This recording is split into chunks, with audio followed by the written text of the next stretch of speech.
we have our bun set aside. We've got our French fries done. We've got our veggies all ready to go. What we need to work on now is the actual hamburger patty. So we know that our cake is 8 inches, which this is an 8-inch board. I've taken a piece of parchment paper and I put this on top, and I've just put a line with just a regular pen. It's just a very faint line around here so that I know that that's 8 inches there, an 8-inch round. What I need to do now is actually take some chocolate. You can either use chocolate buttercream, or this is actually just white buttercream that I've added brown food color and black to make it real dark. And then what I've also done is taken some chocolate cookie crumbs that I've crushed up. Here's some extra ones in here. And I put some of those in there. This is going to be our hamburger patty. So what I want to do is just go ahead and pop some of this buttercream onto my parchment paper. Isn't that appetizing?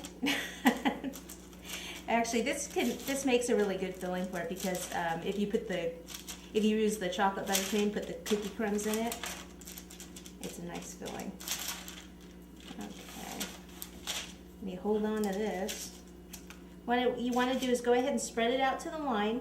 It's okay if it goes a little further out, because remember that the hamburgers, a lot of times they're slightly bigger, larger than the bun. And hamburgers usually aren't perfect, so you don't want a nice clean circle. It's okay if it's a little lumpy. It's a handmade hamburger, so.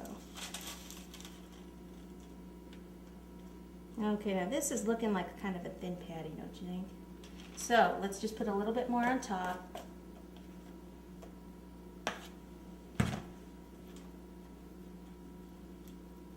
And just kind of have that go out a little further.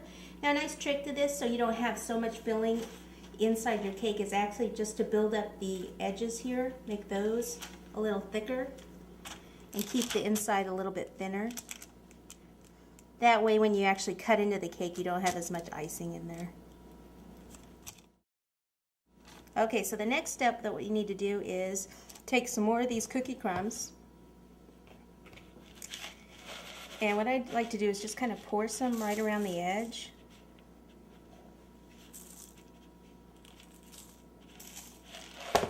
And then just take your spatula and just kind of go on top like this.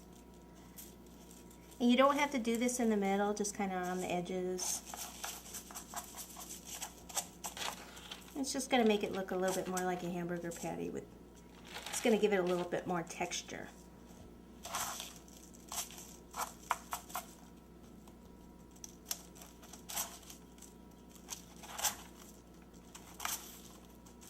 Just make sure you go all the way around. Like I said, you don't have to worry too much about the center.